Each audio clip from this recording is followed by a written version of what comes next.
Qué gusto el poder saludarle. Sea bienvenido a un programa más de los investigadores médicos. Y es que la pandemia continúa afectando a todos los seres humanos alrededor del mundo. Sin embargo, de lo poco que se ha hablado es acerca del síndrome post-COVID. Es por ello que hemos dedicado este programa para tener información acerca de él. Sea bienvenido. Hoy en Los Investigadores Médicos hablaremos del síndrome post-COVID. ¿De qué manera afecta al organismo y qué partes del cuerpo son las más afectadas? ¿Cuáles son los problemas neurológicos de este padecimiento? ¿Y cómo actúan los flavonoides como tratamiento coadyuvante en el síndrome post-COVID? Damos inicio a Los Investigadores Médicos. Gracias por su sintonía. De esta forma damos inicio al programa que ya le hemos mencionado. Vamos a hablar acerca de la pandemia, de lo que estamos viviendo, pero cómo mantenernos reforzados ante esta situación. Y en este bloque vamos a darle la cordial bienvenida al doctor Jacobo Aguilar y al doctor Jorge Vargas. ¿Cómo están?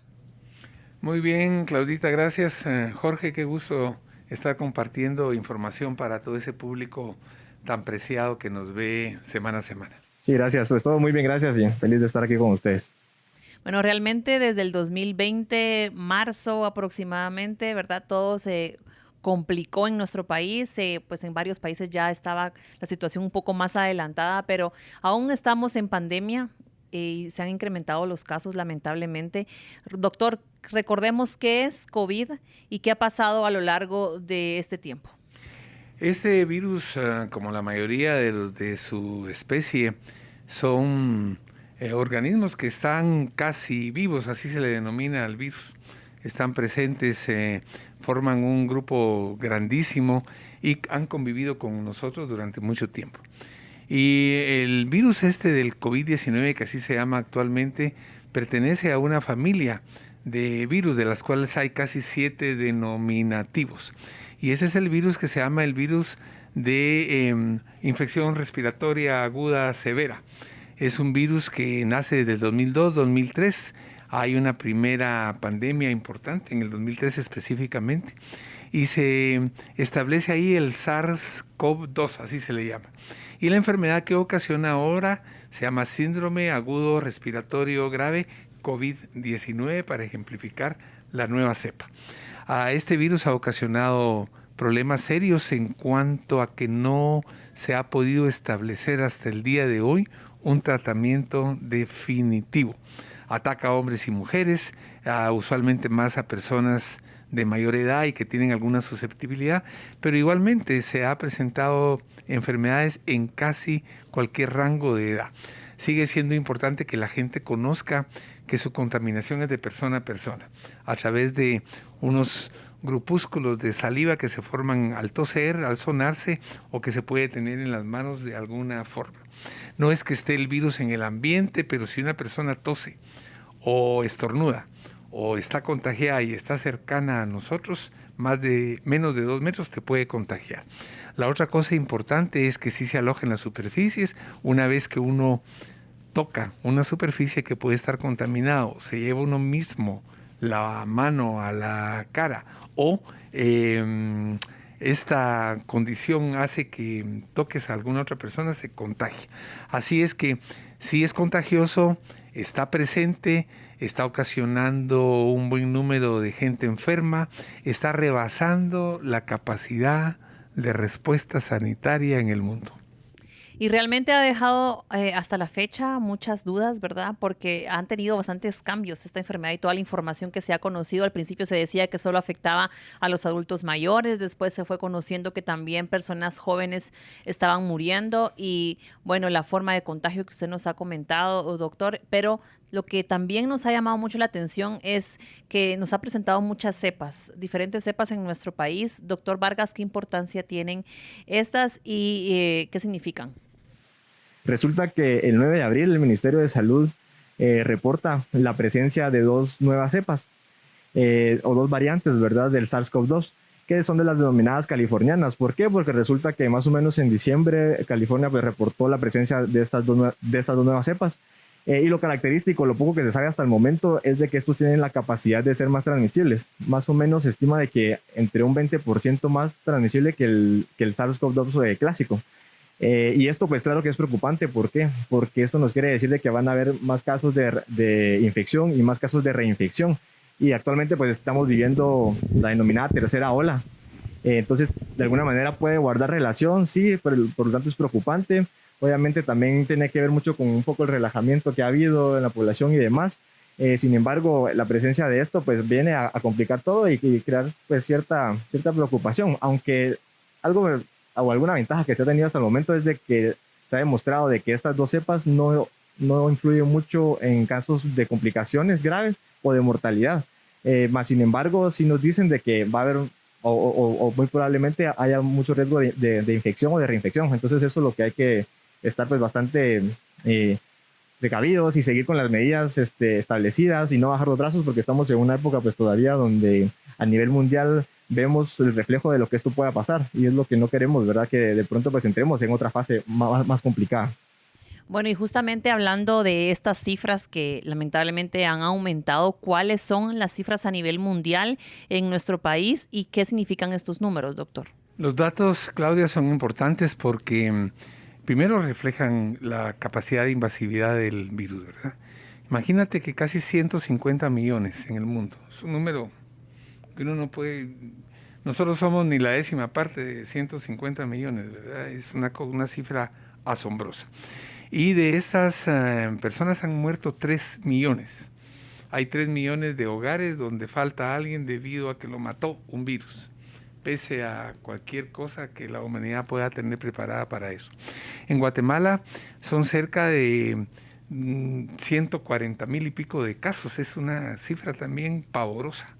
Y de esos hay un porcentaje de muertes igualmente importante. Lo que decía el doctor Vargas es importante porque fíjate que casi el 17% de nuevos casos está ocurriendo más que lo que había hace 2 semanas, y el 25% en relación a mortandad. Leía por ahí que solo en las últimas 24 horas aparecieron 140,000 nuevos casos en todo el mundo.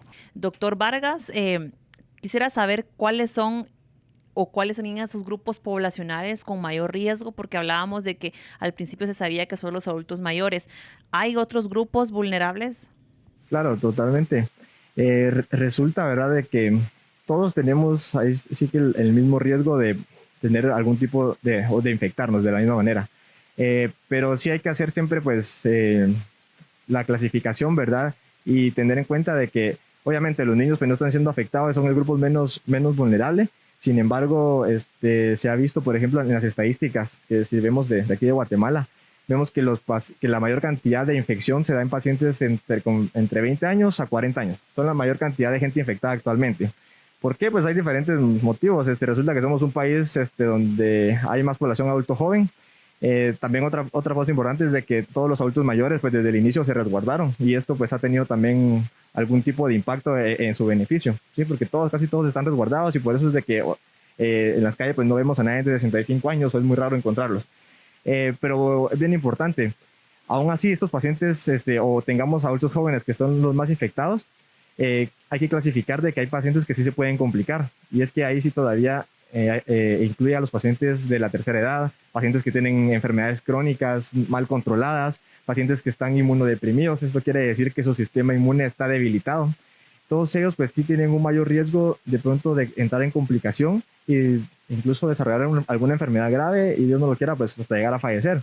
Pero todos tenemos el mismo riesgo de infección, y lo que preocupa es de que también gente joven sin enfermedades, gente joven que tiene ciertos estilos de vida saludables y demás, también se están viendo comprometidos de alguna manera y están viendo afectados, y esto es lo que realmente pues se está preocupando ahora. Por lo tanto, pues siempre vale la pena venir y seguir en la lucha, batallar, no dar por vencido esto, ¿verdad? Y es lo que queremos darle como mensaje también a todos los televidentes, porque realmente sí preocupa. Por lo tanto, tenemos que tener conciencia y evitar, ¿verdad?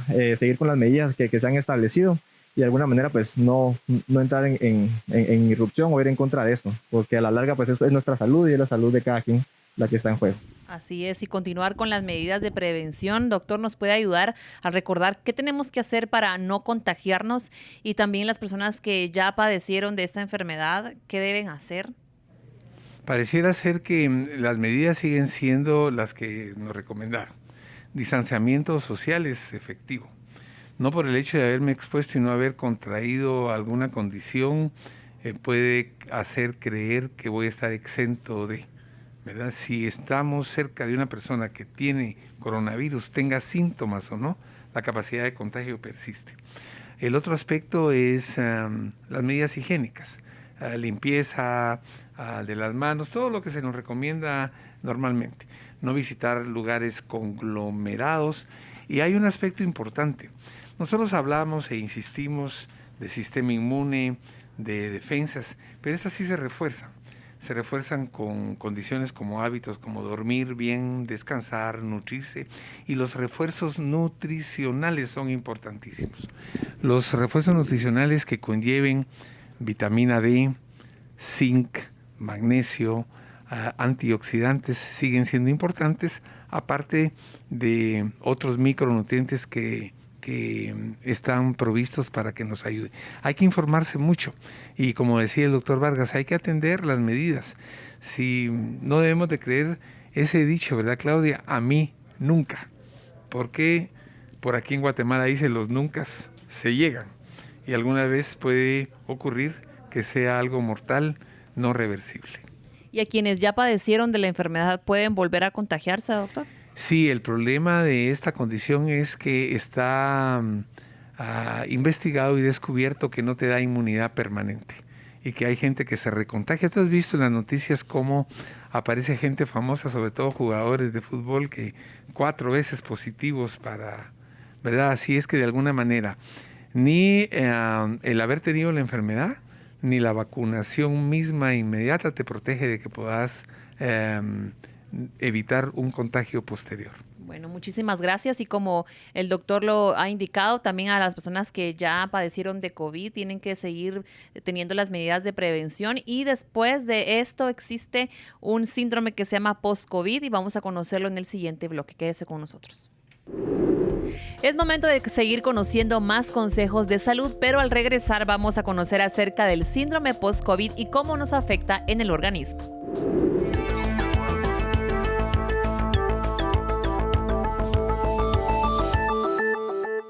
Lo más importante es su salud. Por eso, ante cualquier cambio, síntoma, dolor o manifestación, recuerde consultar a su médico. El tratamiento adecuado puede salvar su vida. La prevención hace la diferencia. El COVID sigue activo, pero la mejor forma de combatirlo es tener buenos hábitos de higiene, como lavarse las manos con agua y jabón. Pero más importante es mejorar nuestras defensas. Por eso yo tomo Cevillac Kids. Cevillac contiene minerales que hacen tu cuerpo fuerte y resistente